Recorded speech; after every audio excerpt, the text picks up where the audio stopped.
I think I'll go ahead and get started. So first of all, I want to thank my colleagues at Tacton for inviting me to share this presentation with you today.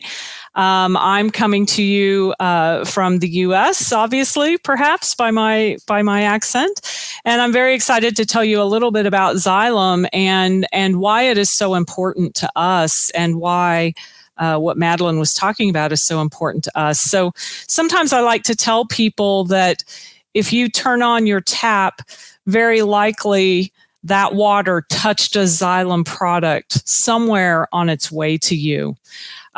We have products that are used all across the water cycle, even in source waters. And so in oceans, lakes, rivers, groundwater that can act as the source water of your drinking water, certainly any treated water that reaches your home. Xylem, there's a good chance Xylem had a part in that. And that's because we solve water.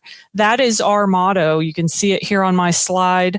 It's what we live for at Xylem, and we operate in about 350 different locations across 50 countries. And our products are sold everywhere. So we are a very large player in the global water industry.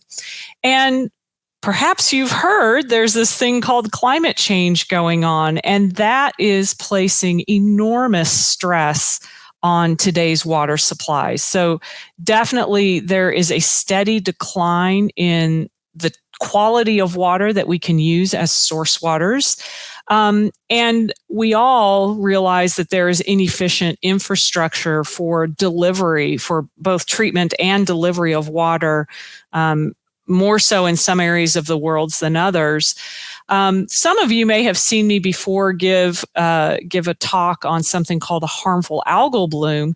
And that is an example where nutrient runoff, for example, can contaminate water and lead to growth of algae. But of course, water contamination occurs in a number of ways, and water sources are very, very vulnerable. And there's a real connection between declining supply and contamination. And most of us are, unfortunately, becoming increasingly aware of changing weather patterns. This is another way that water sources, that we engage with climate change through water. So because we're a water company, and because most people feel the effects of climate change through water, sustainability is core to everything that we do at Xylem.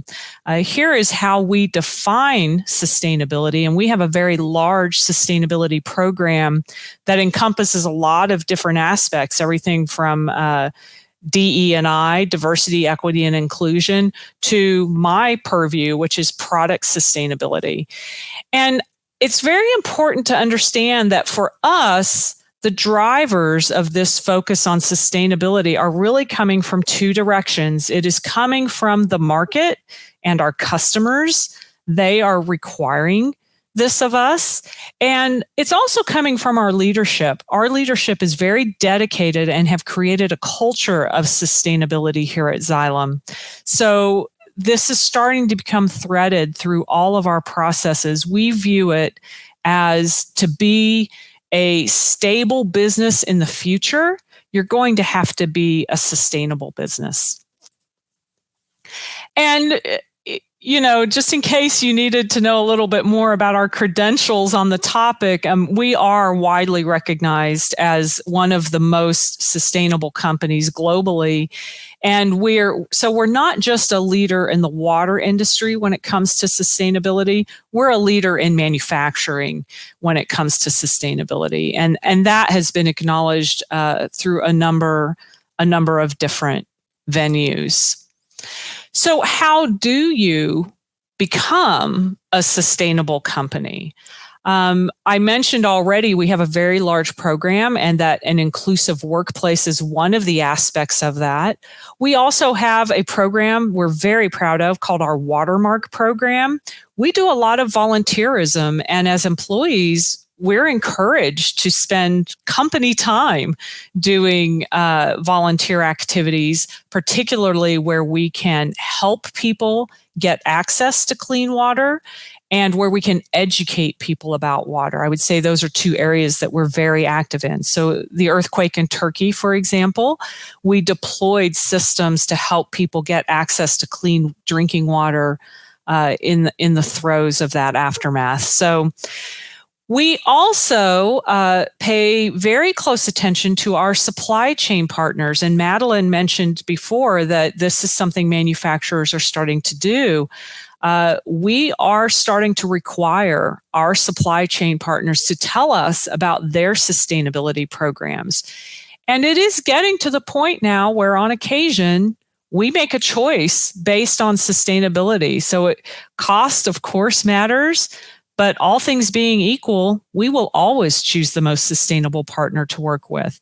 And our customers are starting to require that of us. The people we sell product to want to know about our sustainability. So we're right in the middle of this sustainability push that's happening in the market. And of course, Madeline mentioned, for example, scopes 1 and 2 emissions. We have done a lot to reduce our emissions. We have some facilities now that are operating purely on renewable resources of energy. It is our goal to do that across the board, but of course, some of that depends on where you operate. But we're very, very interested in our scope 3 emissions, and I'm going to be talking to you more about that in a moment. But our commitment is clear when you look, and you'll get these slides, and I would encourage you to go to this link. We publish a sustainability report every year. We're writing the 2022 report right now. And we have a number of goals in that report that describe how we are building a sustainable company. Very important and very publicly, though, those sustainability commitments really translate into these two things when it comes to product sustainability.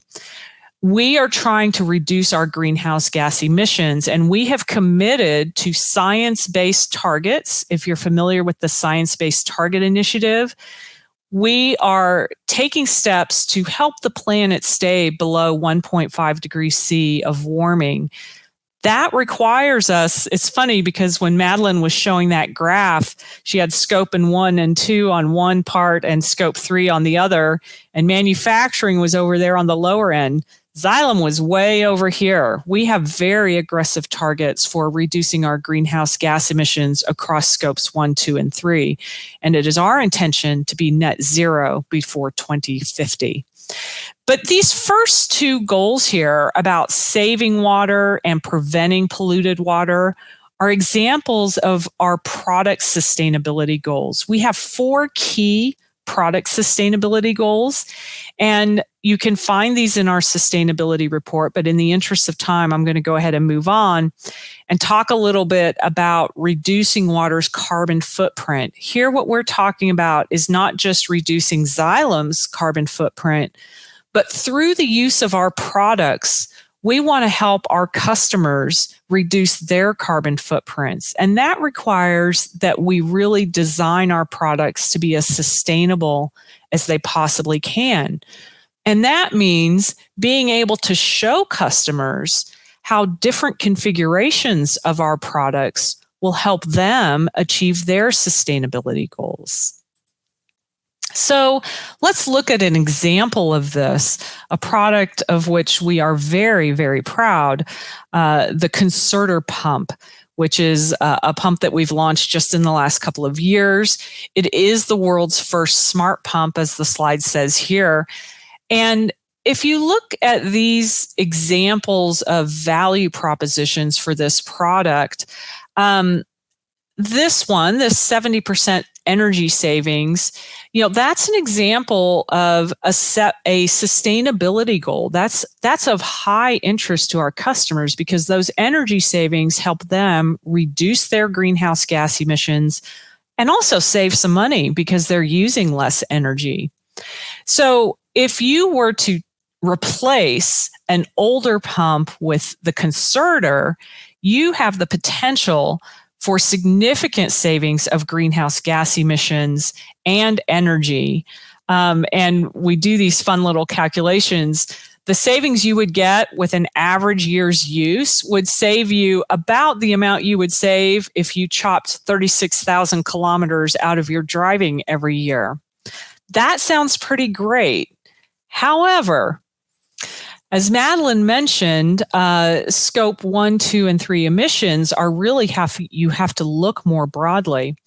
And in Xylem's case, we know that what's called scope 3 category 11, which is the use of sold products, these downstream activities, this is where most of Xylem's greenhouse gas emission accounting falls, is in the scope 3 emissions. In other words, in spite of those great improvements in efficiency, pumps are very power hungry.